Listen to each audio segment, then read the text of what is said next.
This is a video log, Amberley Henry. Today's date is December the 18th. It is around 9 a.m. I'm here with my mom, Sonja Lynn Futerman. I'm gonna go through, make a video of what I'm doing, my last will and testament, just because I don't have one on file. And I'm gonna make a voice recording of anything else. So the voice recordings that happen between now and I'd say around 12 o'clock noon on today's date would encompass the entirety of this, okay? My witness is my mom, and the observer is the camera.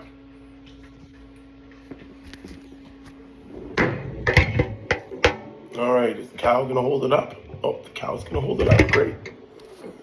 I'm gonna switch to the other side just because I need a landscape mode for anything that I'm gonna be putting on the table so that people can see it. So, starts this way in portrait, goes to landscape, but it's portrait. I just don't wanna cut with the video and stuff.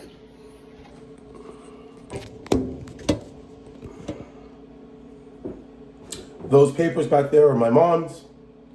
I'm doing this because that's going to be the organizational structure. Otherwise, and I don't want that. Oh, I can't deal with that. I'd be mad. No, can't do that. Okay, so what I have here is aces and guides. This is the first, the second, and this is the most recent package that I put together. The first one is next step support. And there's one that is 360 Step Training Corporation. That being said, but everything that I'm going to be doing is going to be for 360 Step Training Corporation. However, it's currently labeled as Aces and Guides.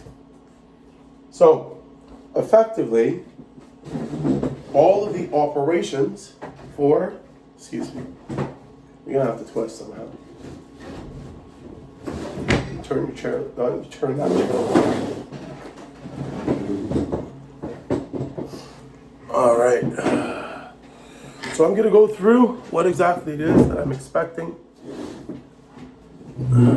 just in case anything happens, in case for some other reason I become incapacitated or anything. It's just good to have things on file so people know what expectations are.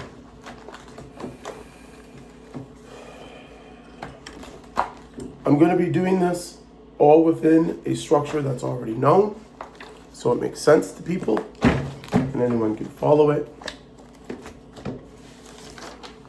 However, it's decidedly mine. I will say what is others, what is mine, where appropriate.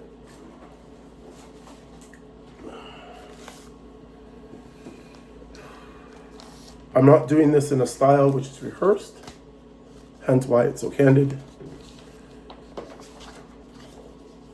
I just need to have things on file. So, my apologies, just because there are some things that were just added recently, so I'm just going through them. Now, essentially, I've been working on transition services essentially my whole life, either in practice or as work. Why? Because before high school, I attended 9 different elementary schools. As such, I'm an expert in transitions. That's not that funny, Ma. But that having been said, there's a lot to go through, and as such, I will take my time. Okay. So what I'm doing right now is I'm just arranging my court documents because this is the day after I was evicted from 1982 Bloor Street West, Unit 2B, Toronto, Ontario, M6P 3K9. And that has direct pertinence as to why I've had to make this video. So, that having been said, I'm not feeling well. It's also why I'm making this video. I have had lung restrictions for the past couple of months. I've had a nagging cough that's getting worse. I have cancer in my family because my grandmother had breast cancer, died of it. My uncle had lung cancer and died of it. I am a long-time smoker, both of cigarettes, cannabis. I am gay, so there have been times I've had recreational drugs, not heavy, but that's my only contestment that I have to make. It's almost a rite of passage for somebody who is gay, and then you smarten up. And outside of that, everything else is known. So, I've had regular HIV tests up until 2 weeks ago, so I don't anticipate that it's anything there. And if there's anything, it would be able to be cured with some penicillin. But I don't feel well. About 2 weeks, 3-4 weeks ago, it became really hard to breathe, particularly around the nighttime. In the morning time, a lot of congestion, and times when my chest literally compresses and I can't breathe. And I literally have to take awareness modified breathing to increase my capacity. Otherwise, I literally am like choking, a lot of mucus. So yesterday, I believe it was yesterday or the day before, I think the day before, did my days right. I asked for assistance from my mom to pick up some items, and with my dad. They came with my brother, who I've asked directly not to have any engagement with. It led to a physical altercation as he tried to confiscate my personal belongings. I removed him to outside of the apartment, where he then accosted me and choked me out. Literally put me in a headlock, compressed my chest with his body, and I couldn't breathe for about 2 to 5 minutes regularly. I've had a difficulty breathing since. I'm going to the hospital as a result. That having been said, that's pretty much all of my,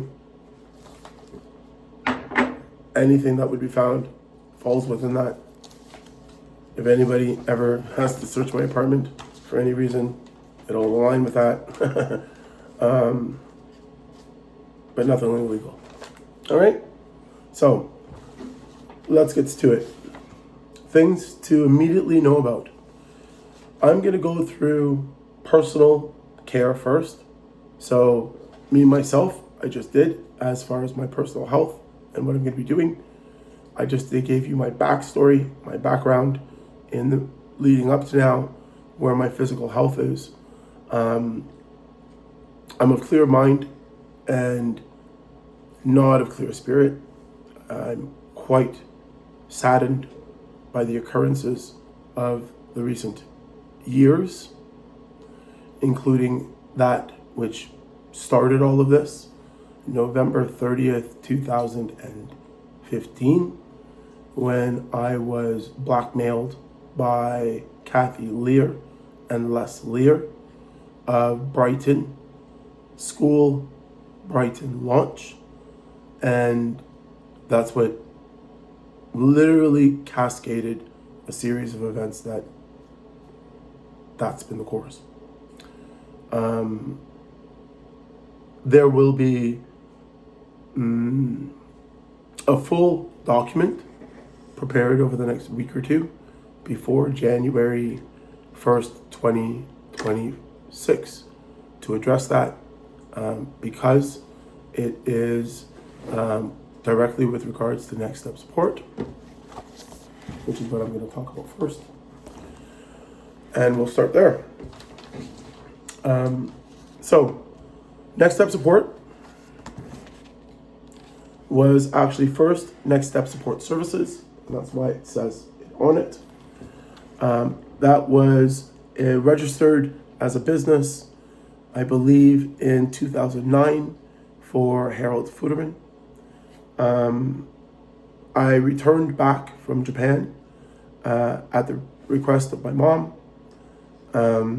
because he was not doing well and she needed some help.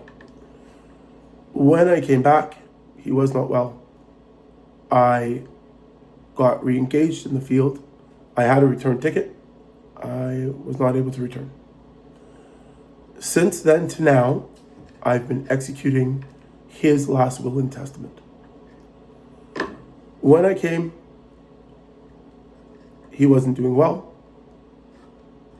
I got engaged back in my work with autism services with Under the Umbrella Tree and Lolly Herman, wonderful lady. Got some extra learning since I was at New Haven before that. And that's where I pick up. So I started as an instructor therapist of people with autism who primarily worked with youth and transitioning into adulthood. I recognized I don't work well with the children.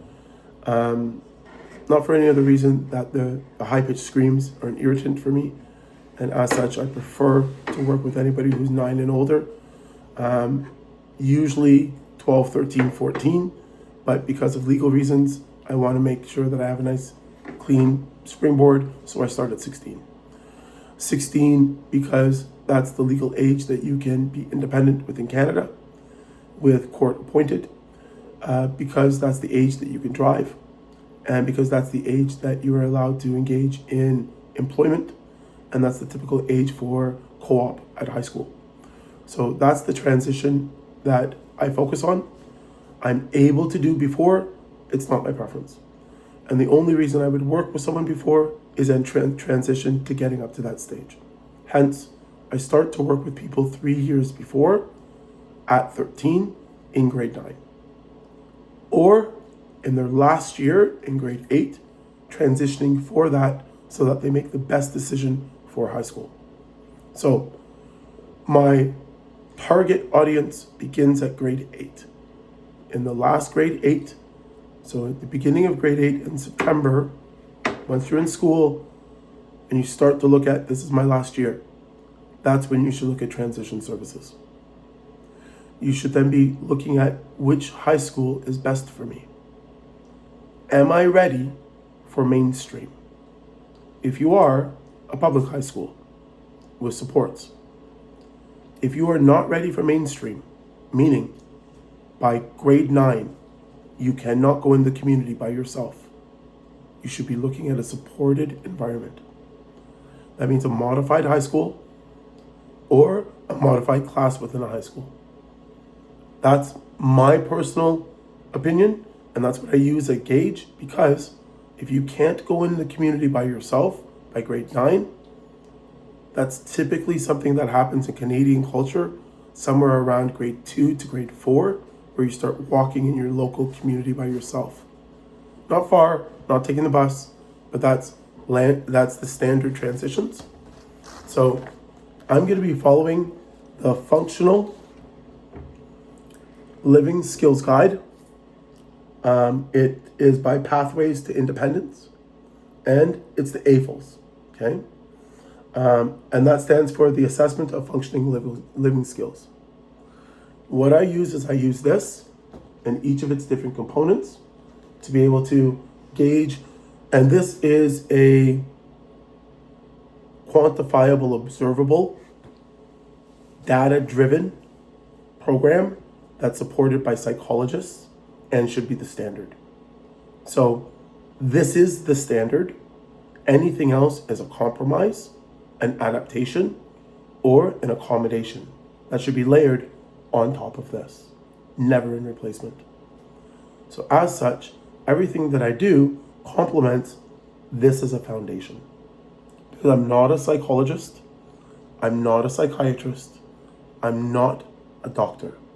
Hence, I am not able to do behavior support plans in the province of Ontario effective July 1, 2024.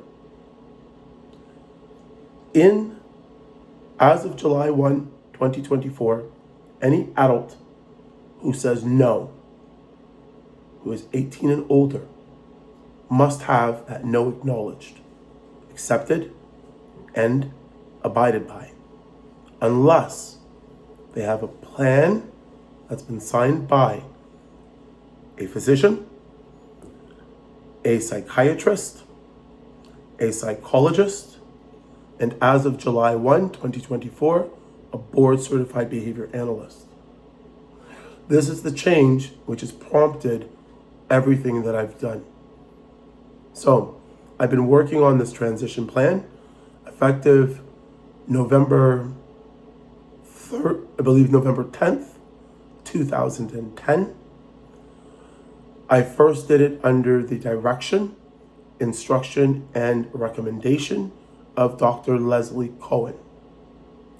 Dr. Leslie Cohen is a psychologist who came into Toronto, Canada between 2006 to 2010, helping establish a network of professionals who were board certified behavior analysts.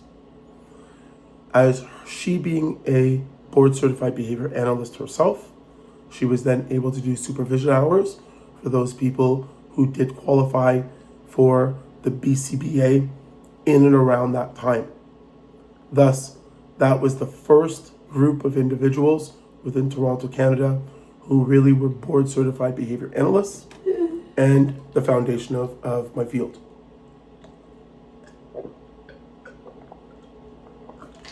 I was very fortunate to come into this field during that time. I was working with two brothers who were both on the spectrum. One who would say it's an absolute must. And to him, I owe much. And his other brother, who was a little bit more straightforward, who I have a lot to say thank you to. So I want to say thank you to those two brothers and their dedicated mother, who really showed me how to set a standard and how to do work in opposition of 180 degrees. She's outstanding. Okay.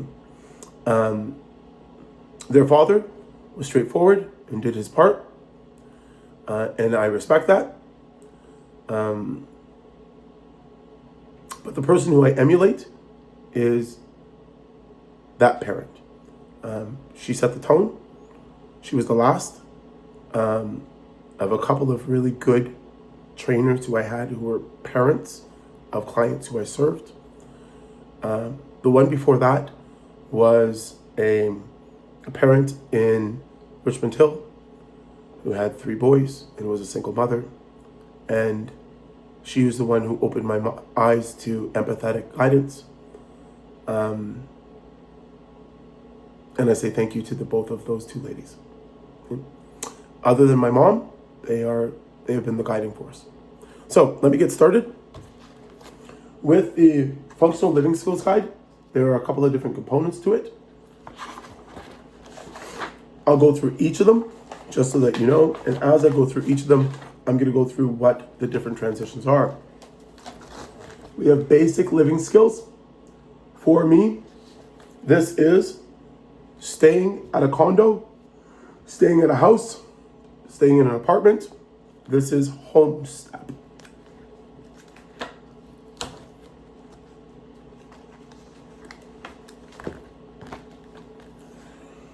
You then also have level 2, which is home skills.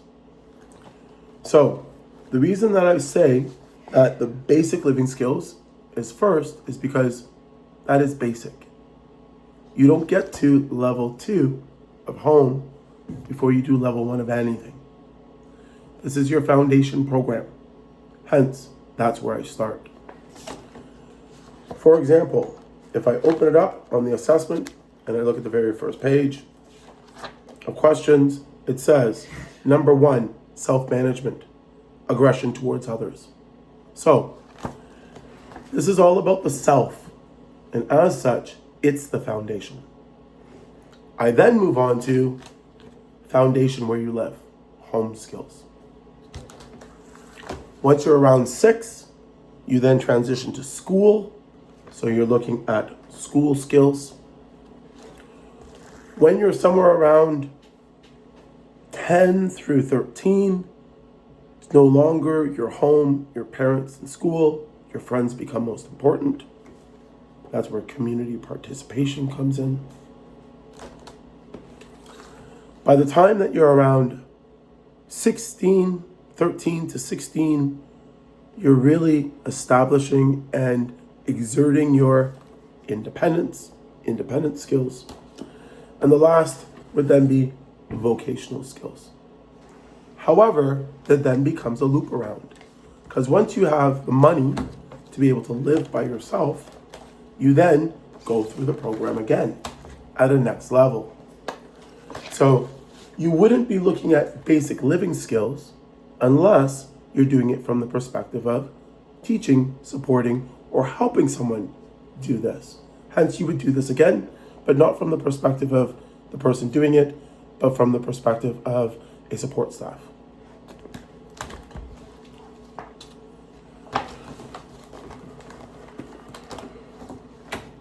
Let's go through them. You would then be looking at home skills again. Why?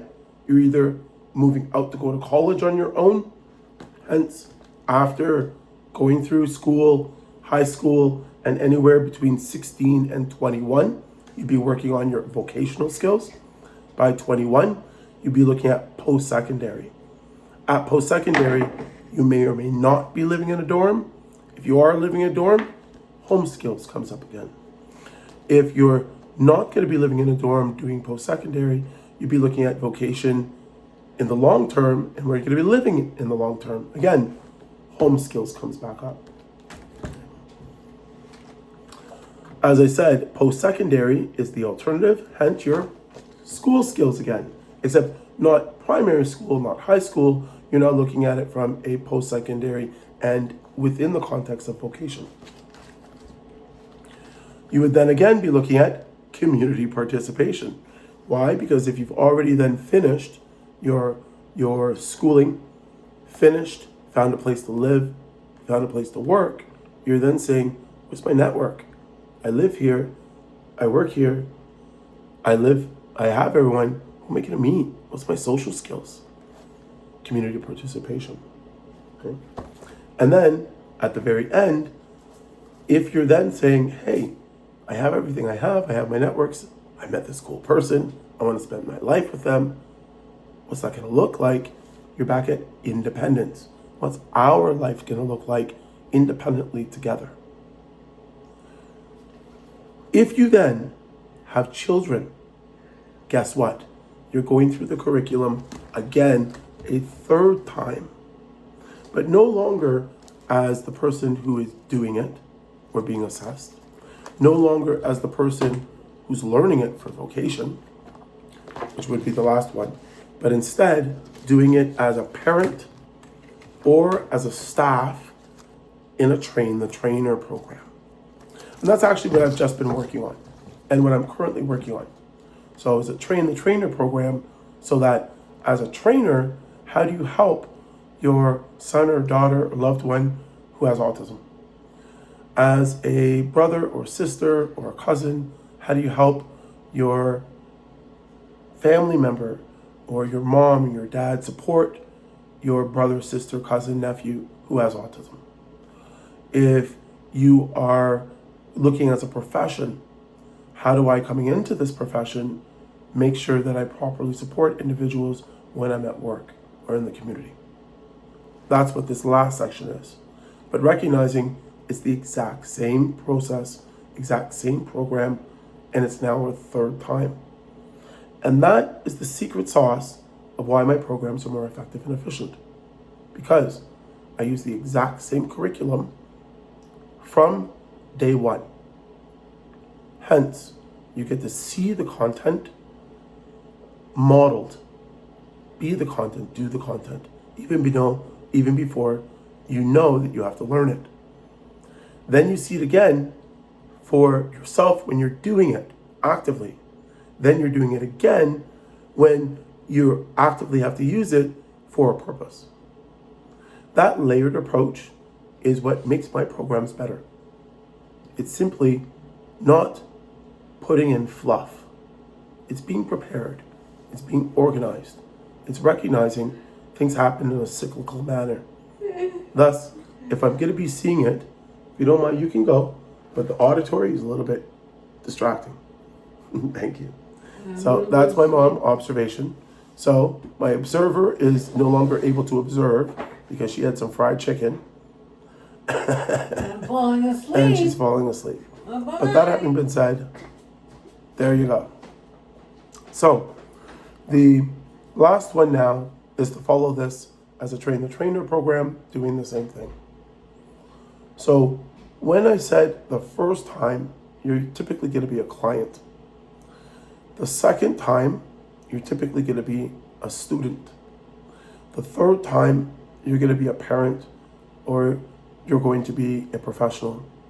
And then the fourth time is when you're going to be training parents, professionals, etc., like you're with me. Okay? So if you're going to be doing that and it's going to be so foundational, you really need something to begin with that already has all the answers. That way, even if you don't know the answers are there. As you discover them, so does everyone else. The benefit of that is that you don't have to learn and get to know and understand before you're giving it to people. And as a result, the skill acquisition rate is much higher, and the time of delivery is much longer. So as long as you use the same schedule, system, and the same foundation each time, even if you don't understand it till the last time, with your students as you're getting it and understanding it, that's okay. Because that doesn't start your base one, let me go teach. They're there right there with you, and they've learned it 4 times.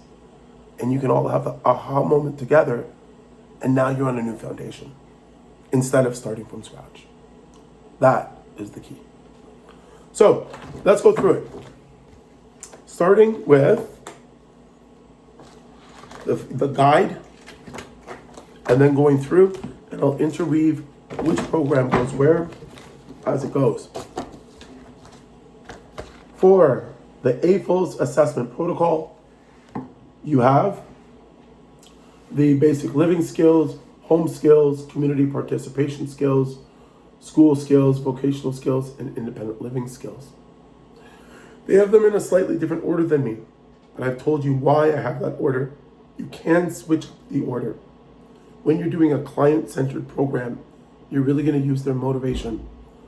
So the way that I want to kind of think about it and do it, that's driving me crazy. The way that I kind of want to think about it and do it is that I'm going to do it in a structured manner that's Montessori style. So if you want everything in the world to be bubblegum, I will teach you grade 1 to master's level chemistry of bubblegum. What you teach them is dependent on what they like. How you teach them is dependent on how they learn. But the levels, that's levels. They don't change. So as the scales and levels of learning don't change, then that should never be changed. And if you are changing that and you're not using the same curriculum, something's wrong. Effectively, in Ontario, we have one early learning curriculum. It's ABLES. And that's for early intervention. It's really targeted for those people who are first have intervention, somewhere between 2 to 6 years old. When you have a client who's anything older than 6, you should be looking at this curriculum and bridging it between this curriculum and ABLE's. From the time that they are in grade 3, 4, this should be on your mind. Why? Everything needs prep. When you're learning, you typically have at least 4 different levels. You have number 1, model completely.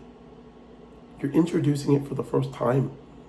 You can't expect anyone to know anything. You're just saying what it is. 1.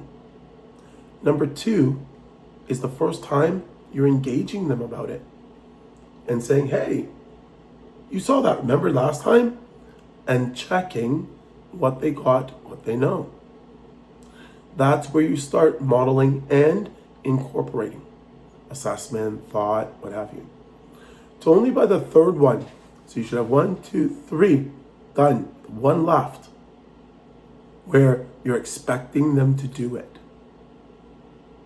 By the 4th one, you can expect them to do it. That's the fastest learning you can have. So if you're expecting any faster than that, your expectations are off. If you're expecting more than that, then you're slowing down progress. So you can really use that as a good guide of saying, I introduced it.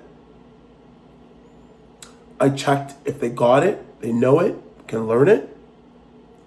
I taught them it all the way around, they know it, they can apply it.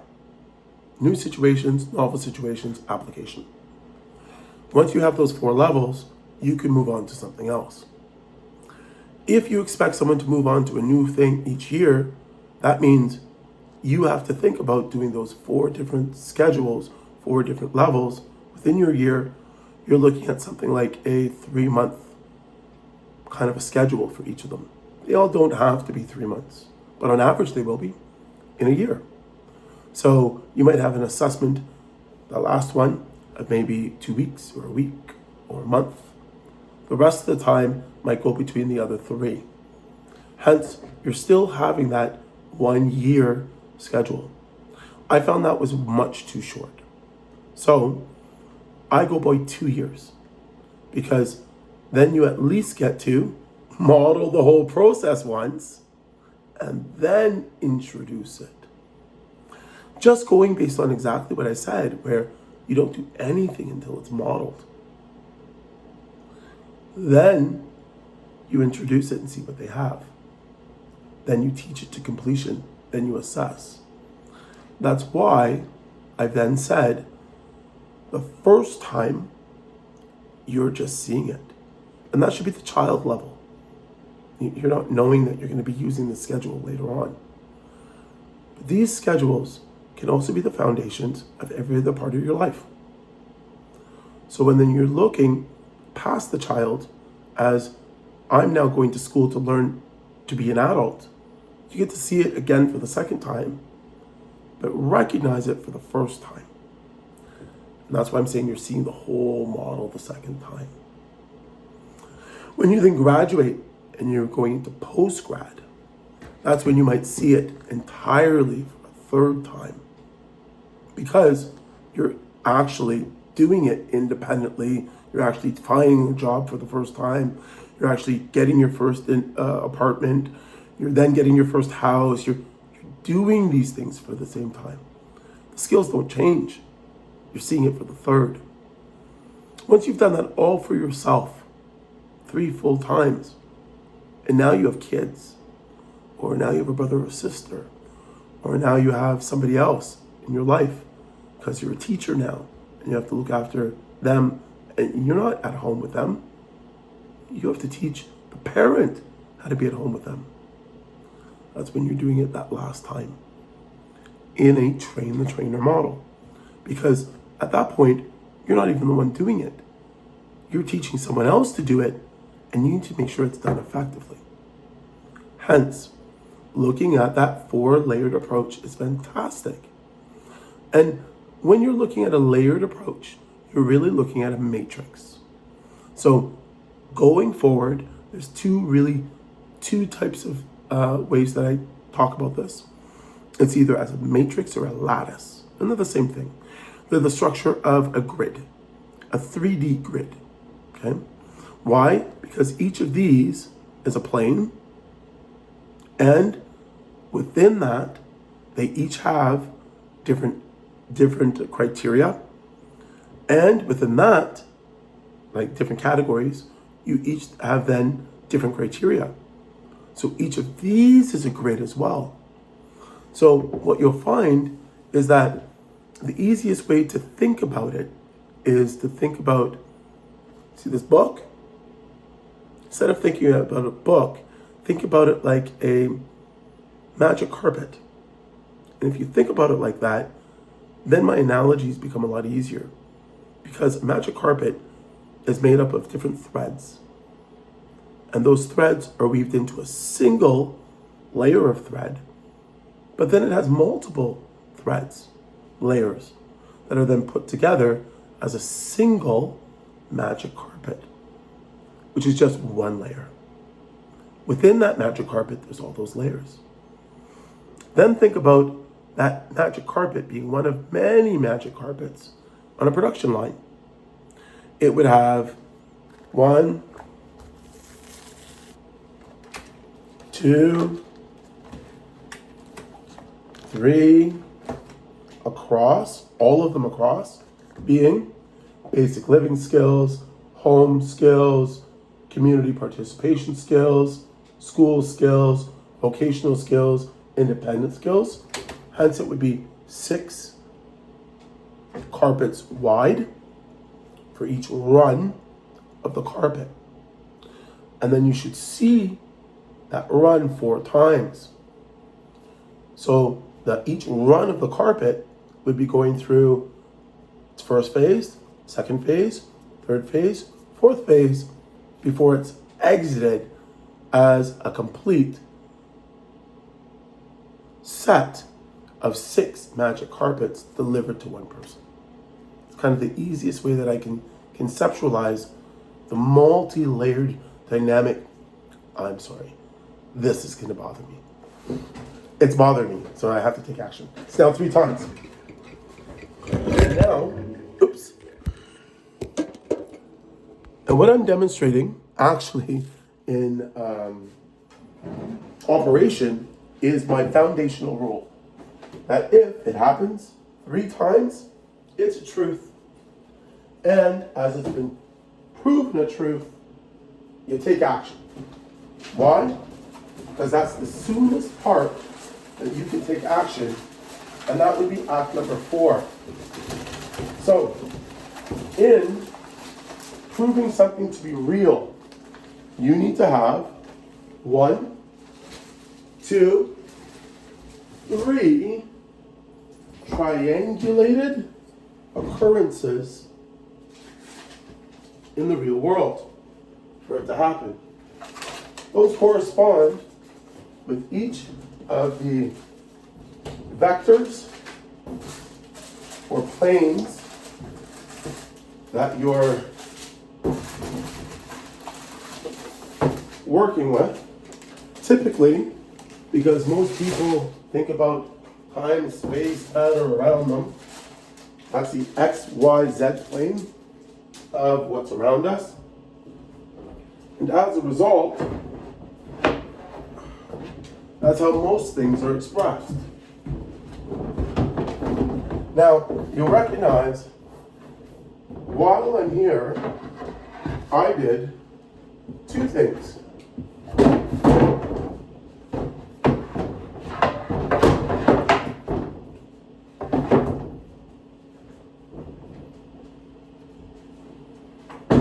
Go. Now, that's much better for me, thank you. I have a much cleaner background. Now I'm calm, no longer distracted. Remember, I'm saying it candidly, this is the first time. Things like that can't avoid. It's candid. It's life. Once I saw it was a problem, I acknowledged it. I'm aware. Number one, I'm aware. When you become aware, you recognize you have a curriculum. You can either choose to acknowledge it or ignore it. But that's a choice. Once there's awareness, there's acknowledgement. Acknowledgement is your first choice. So, I acknowledged that there was a mess there. And I said, and I pointed to it, and I talked to it, and I moved through. Why? Because I just started my video. I don't want to start a video with, hey, I'm going to change this. I'm going to start with what I started with. I had intent, I had purpose, I had a reason to get my video done. And as I started with my video, I recognized it was there. And as such, I strategically went to avoid it, so I didn't have to see it. However, I was actively doing that each time I put something up to avoid it. That's a lot of work. That's a lot of effort. Each time I had to put something up, I had to hold something to occupy my hands. If I put my time and energy into something like that, then I can't take the time and energy to stop, think about my words, think about the structure of what I'm saying so that it's as clear and efficient as possible.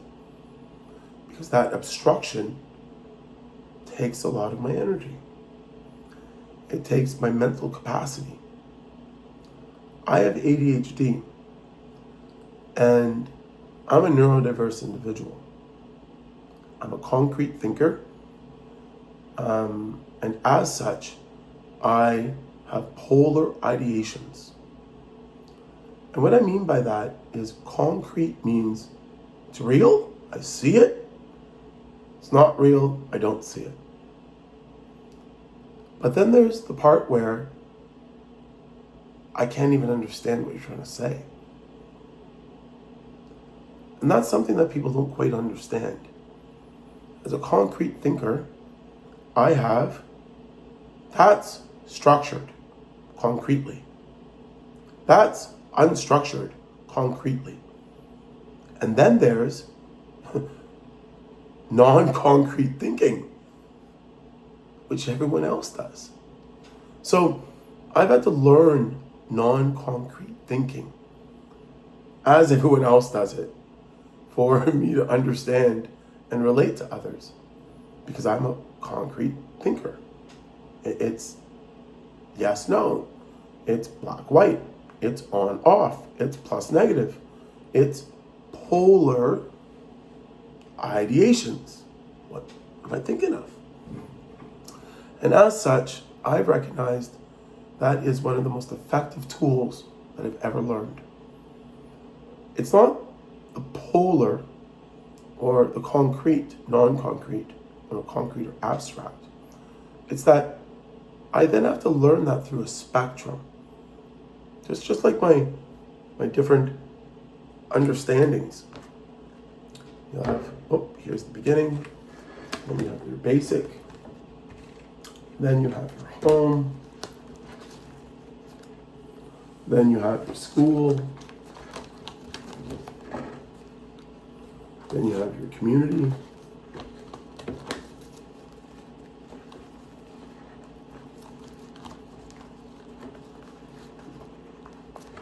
now, I'm at a capacity here at 5.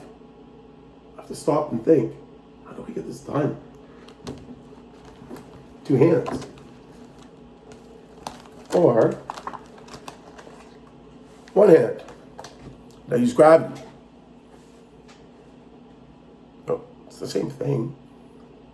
Except I was balancing it. I don't have to balance. Look, it's flopping. I don't care. All it does is show my spectrum even better. because it naturally will show what it is I'm trying to demonstrate. You have all 5, all the way up to the last one, which is community. Because not everyone gets to independence. Not everyone gets to vocation. Everyone should have those aspects included. However, they're included in your community. Because in your community, you do a vocation. In your community, you do independence. Community is where those are done. Which brings me to a foundational understanding. Only in the community can other people touch your world. The first 4 are yours and should be at your command, not anyone else's. When you do programming, please do it in the community. No one rocks your world. Why are you rocking someone else's? Please understand that these 4 are foundational, and you have no right to change them. You respect them, you honor them, because this is their family, this is their culture, this is their heritage. It's not you. You support the parents, the family, and everyone else to get these done how they want them done. Only when you're working in the community can you dictate, because only then is their choice and control. These are their choice and control. This is the foundation of power of attorney for personal care. That's the individual and their guardian dictate this. I'll go through them so you know. That would be functional living skills in general. What are you following? What are your guides? What are your criteria? How are we measuring this? This is basic living skills. In basic living skills, you're looking at self-management. You're looking at basic communication, dressing, toileting, grooming, bathing, health, safety, and first aid, and nighttime routines. This is all about me, myself, and I. This is the foundation of a PSW or a DSW or an ECE type of curriculum. This is the same for a parent who's looking after their kid, or an auntie who's looking after someone else's kid, or brother or sister who's looking after their sibling. This is where you're going to be working at a camp or an overnight camp, and you have campers who are your responsibility. This is a foundation of a train the trainer program.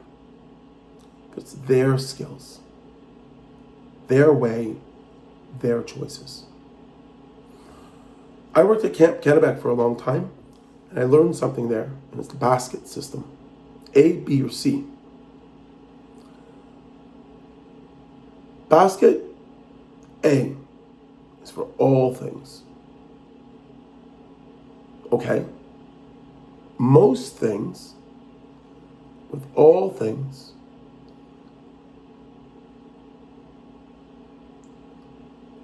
all things are somebody's choice.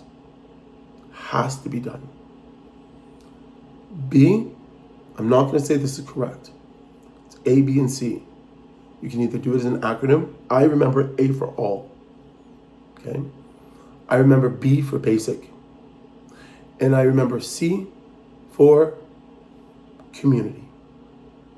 So when I think of all things, that means it has to be done the exact same way, the way it's done. All of them must follow the rules.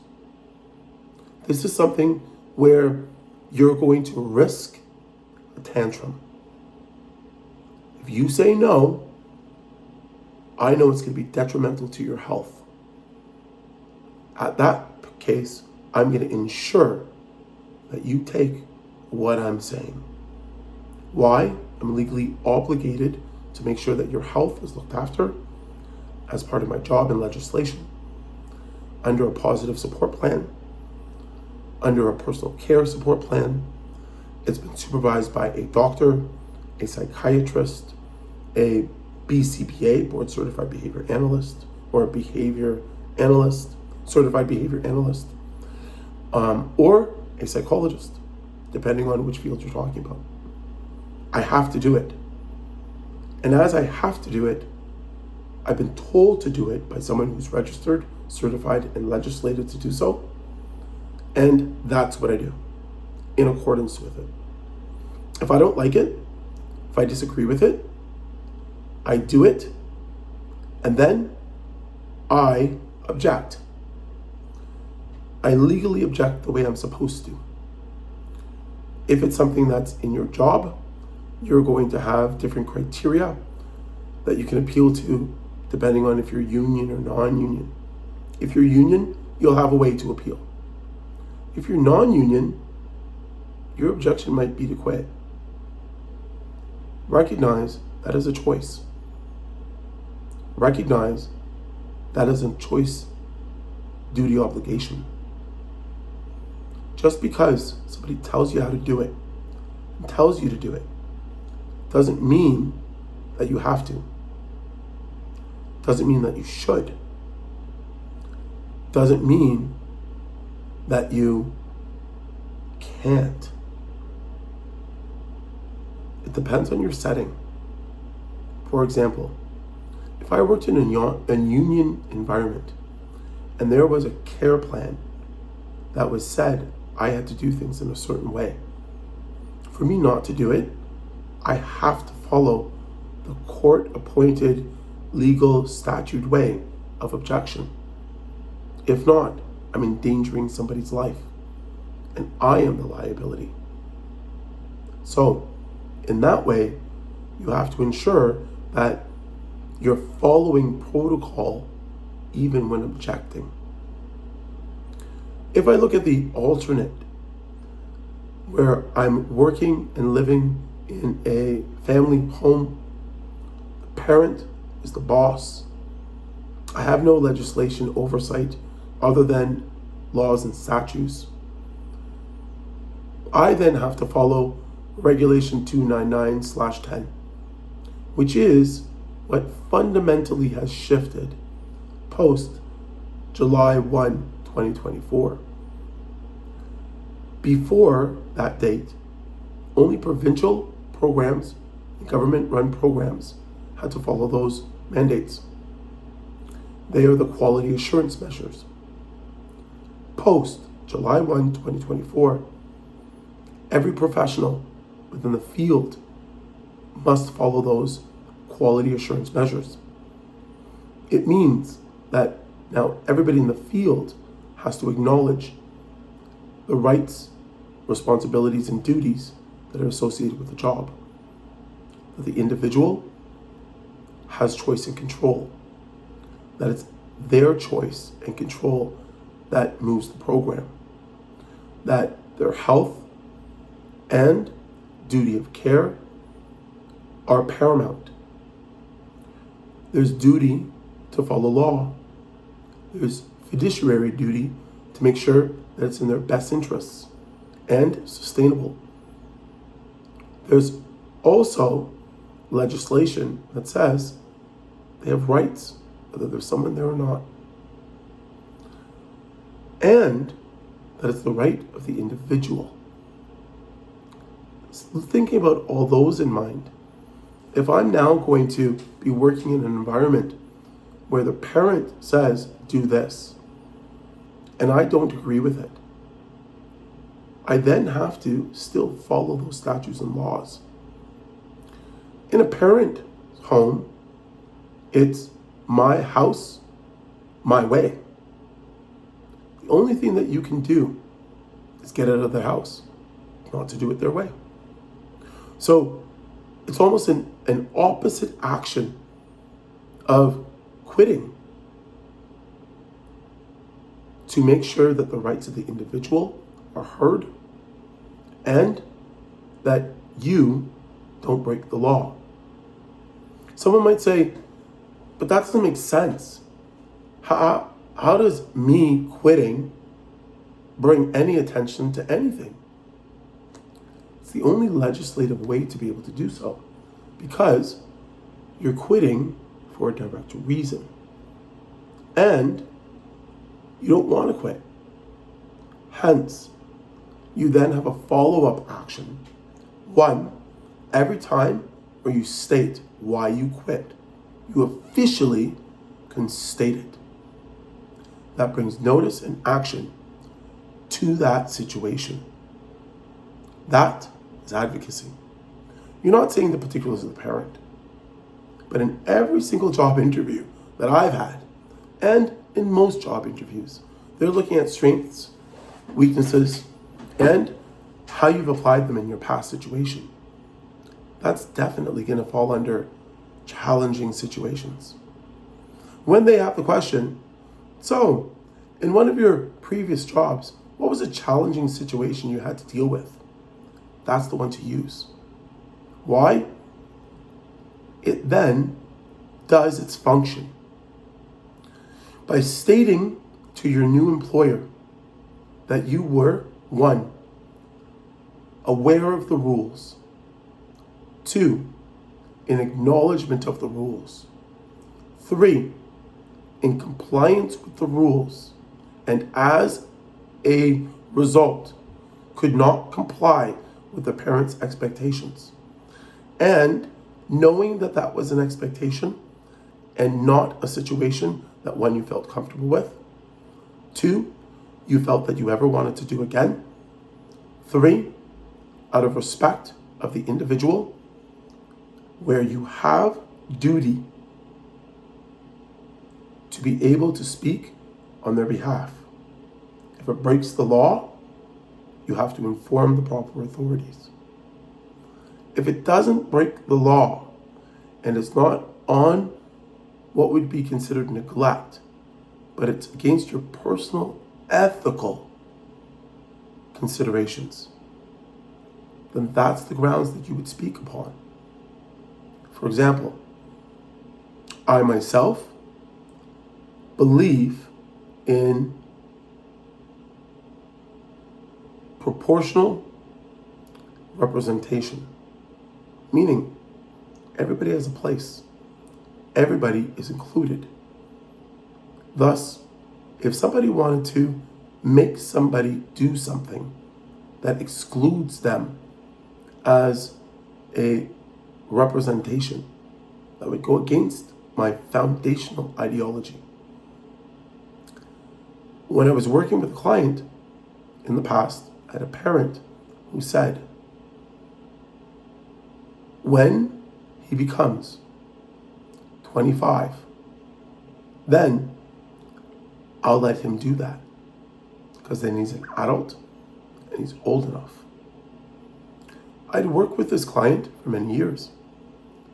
I work with clients on the term of anywhere from 18 months to 15 years. 5 years isn't a long time for me, but for my parents, it's an eternity. That being said, when he became 25, I said, so I see that his behavior is still demonstrating this. We've done this because it's been your request. But it doesn't work for this, and it doesn't work for this, and it doesn't work for this. But it's pretty good in the absence of this.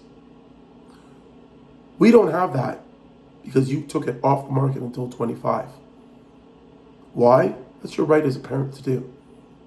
No sex till 25. Got it. At 25, sex is allowed. No, not with a person. No, not even with showing. Just allowed. So when I then say, so he's 25, if he starts to do this, he should have alone time. And you say no. Fundamentally, I have a problem. With that client, I did not bring up the conversation for 3 years. After his 25th birthday, I then said, you promised that when he became 25, he would be able to have alone time, he'd be able to call it alone time, and he'd be able to have this equipment that you said was okay. It's now 3 years later. You're now saying no. How is this going to be implemented? That parent then said, it will not. And I said, then I must quit. I will only work with him again if he's allowed these things in this way. And I stood strong as a boundary. I was going to quit. If I'm going to quit, I'm going to quit on his terms. Why? So it's stated to his parents. He's nonverbal on it. It's not that he's nonverbal. He's nonverbal on this. Because you don't know what you don't know until you know it. He couldn't talk about it. He couldn't address it. He can't advocate for it. That's my job and duty. I did when I started. And then they said pause. Until this condition.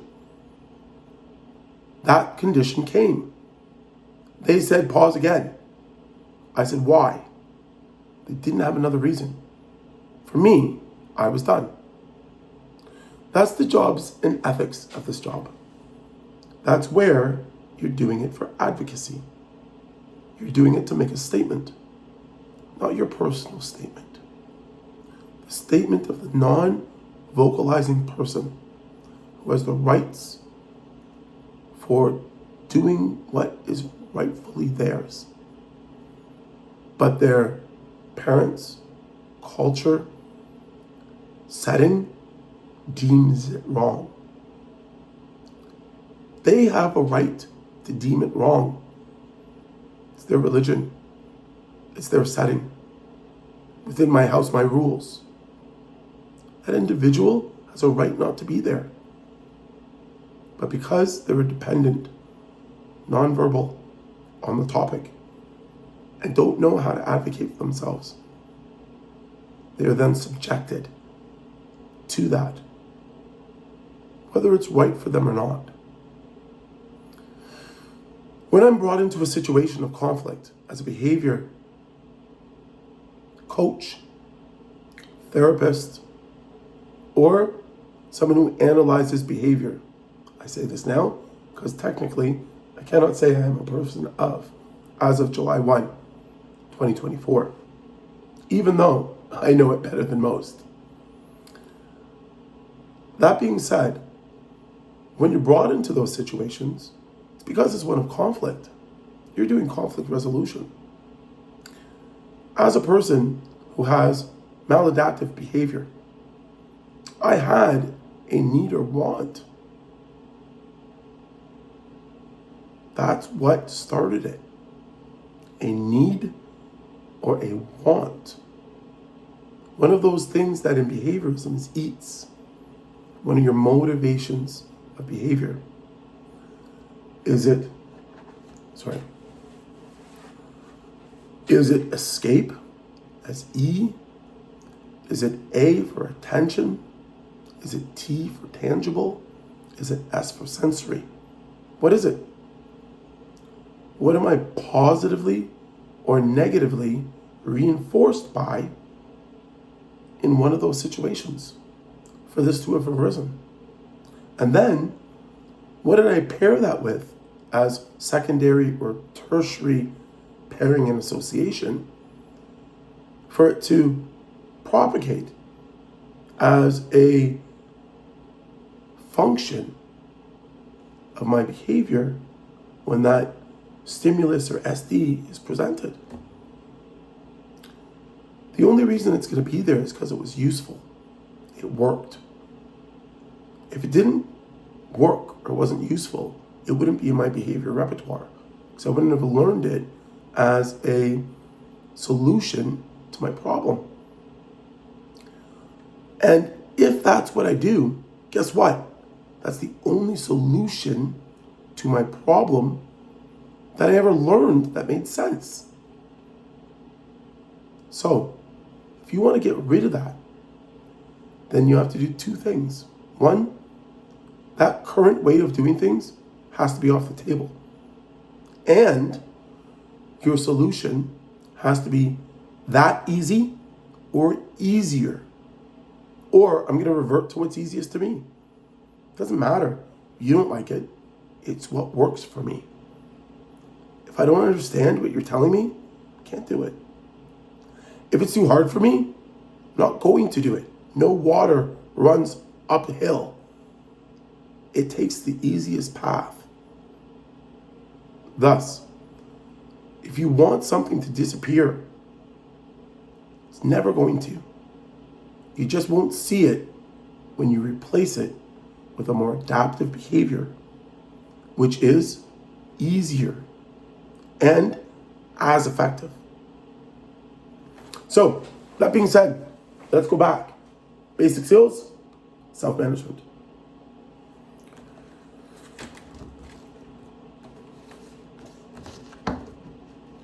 Home skills.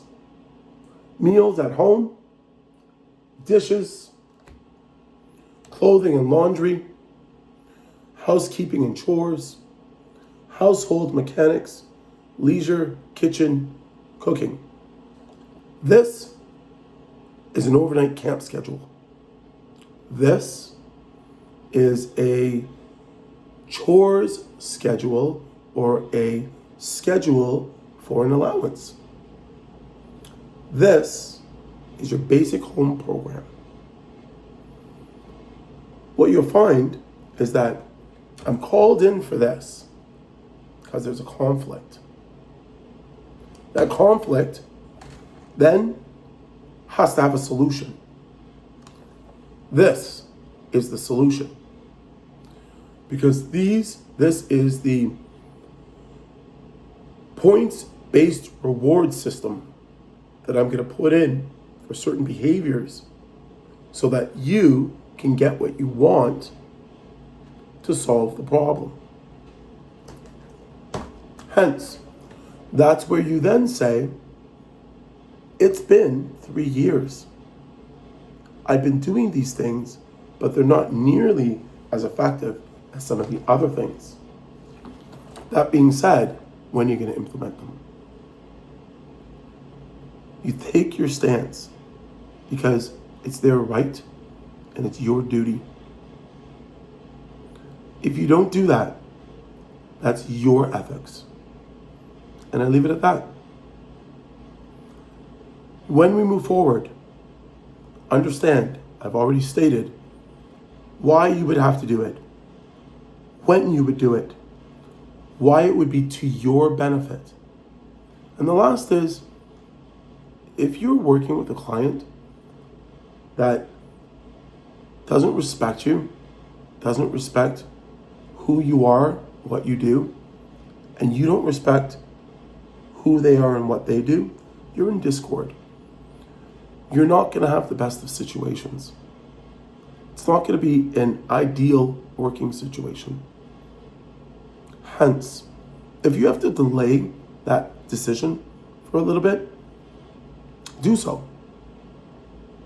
Make note that you object and state that you object and why. And then put that on a schedule of maintenance until it's done for your own self. That gives you accountability. That gives them accountability. And then it gives a real timeline. So for example, if I said, this is on a monthly assessment, then after 3 months, I would have said, this is 3 objections. In the real world, that's 3 triangulated dates and occurrences of which you met with the parent and they did not respect the rights of your client as a young adult, even though they're the guardian or parent. In any job, that's a good reason to leave. So, if you first say, that's not a good reason, document it. It becomes a good reason. And the bigger and better you document it, the more clear it becomes a reason. For me, I put it on a 3-month, 1 month, and weekly. Why? It goes down to, am I meeting their motivation?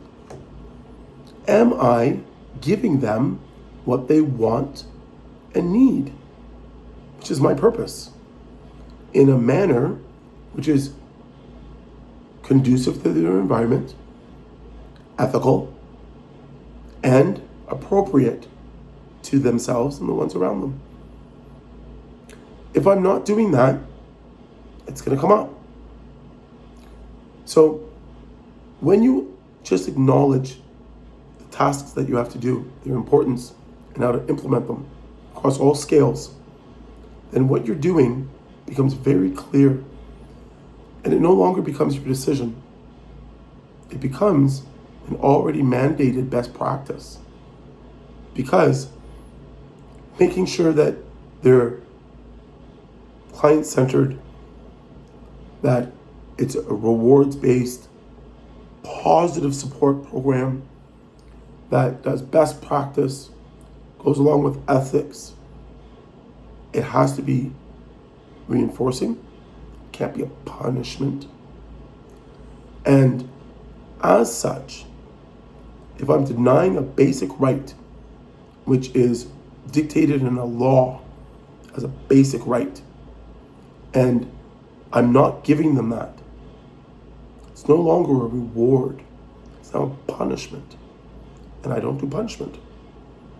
And as such, that's another reason for me to leave. So, in a parent situation, it's also a way to get oversight, a third person, and to bring somebody in who will tell them exactly what it is. Because if you want to continue working with that individual, because that brings in the next situation where you don't want to work with that individual because their parent isn't respecting you as an individual. You recognize without you, their situation is just going to get worse. So you want to stay there for them, your client. You don't want to stay there for you. And the parent is your boss and the one making it a challenging situation. Here's the benefit of Regulation 299/10. You now have oversight. Go to the College of Psychologists and Behavior Analysts. Advocate. Request for supervision. Tell the parent, I now need a supervised program because this person says no. Because they did say no. They said no for how many years you've run the program. For me, it was many years. I then at that point did the following.